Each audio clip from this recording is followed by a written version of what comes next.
ஆண்டவராகிய இயேசு கிறிஸ்துவின் நாமத்தில் உங்களுக்கு வாழ்த்துக்கள். எல்லாரும் எப்படி இருக்கீங்க? சுகமா இருக்கீங்களா? சந்தோஷமா இருக்கீங்களா? இந்த நாளிலும் ஆண்டவர் கொடுக்கிற ஆசீர்வாதமான வார்த்தை 2 நாளாகமம் 20ஆம் அதிகாரம் 29ஆம் வசனம்.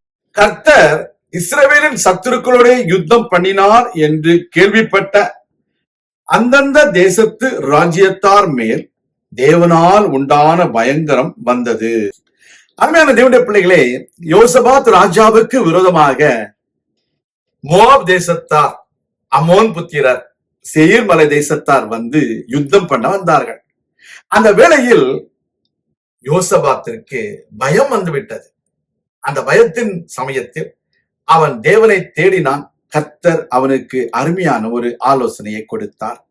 கர்த்தருடைய நாமத்திலே யோசபாத் வெற்றி கண்டான். Dear children of God, when there was a situation, 3 kings came against Jehoshaphat. He sought God and God gave him the guidance how to overcome this situation. Finally, God fought for Jehoshaphat.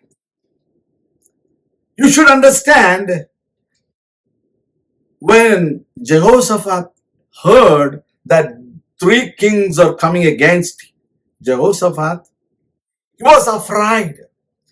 Now, when God fought against these 3 kings, the people around Jehoshaphat were scared because God fought for Jehoshaphat. கர்த்தர் யோசபாத்திற்காக யுத்தம் பண்ணினார் என்று அந்தந்த ராஜாக்கள் கேள்விப்பட்ட பொழுது அங்க உள்ள ஜனங்களுக்குள்ளே ஒரு பயங்கரம் ஏற்பட்டு விட்டது.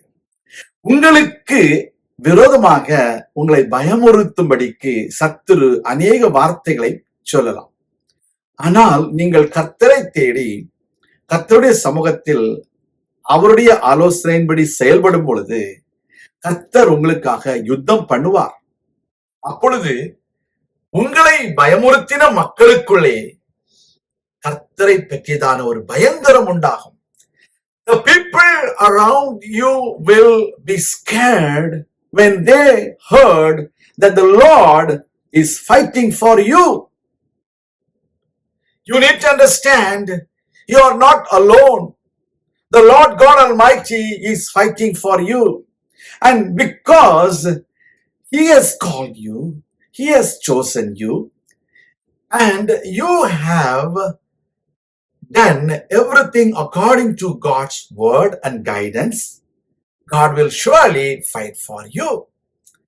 நீங்கள் கர்த்தரை நம்பி அவருடைய வார்த்தையின்படி செய்யும் பொழுது அவர் உங்களுக்காக யுத்தம் பண்ணுவார். அதை மறந்துவிடக்கூடாது. You need to believe that the Lord will fight for you, and He did it. உங்களுக்கு விரோதமாக ஒரு வழியாய் வருகிறவர்கள் 7 வழியாய் ஓடி போவார்கள். உங்கள் பக்கத்தில் 1000 பேரும் உங்கள் வலதுபுறத்தில் 10,000 பேரும் விழுந்தாலும் அது உங்களை அணுகாது. காரணம், நீங்கள் ஆண்டவருடைய பிள்ளைகள். You are children of God.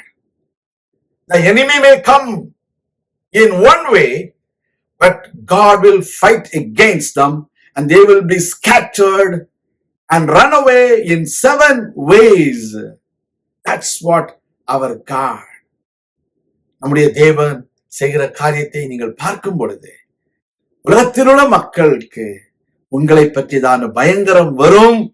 நீங்கள் தேவனுடைய பிள்ளைகள் என்பதை மறந்து விடாதீர்கள். நான் உங்களுக்காக ஜெபிக்கிறேன். எங்களின் பரலோக பிதாவே, நீர் உம்முடைய பிள்ளைகளுக்காக யுத்தம் பண்ணும் பொழுது அதை பார்க்கிற ஜனங்கள் பயந்து நீரே மெய்யான தேவன் என்று அறிந்து கொள்ளும்படிக்கு கர்த்தாவே இந்த நாட்களிலும் பெரிய காரியங்களை செய்தருளும். உடைய பிள்ளைகளுக்காக யுத்தம் பண்ணும். உடைய பிள்ளைகளை ஆசீர்வதியும். உடைய பிள்ளைகள் வாழ்க்கையிலே அவர்கள் எதிர்பார்க்கிற காரியங்கள் கைகூடி வர நாங்கள் ஜெபிக்கிறோம்.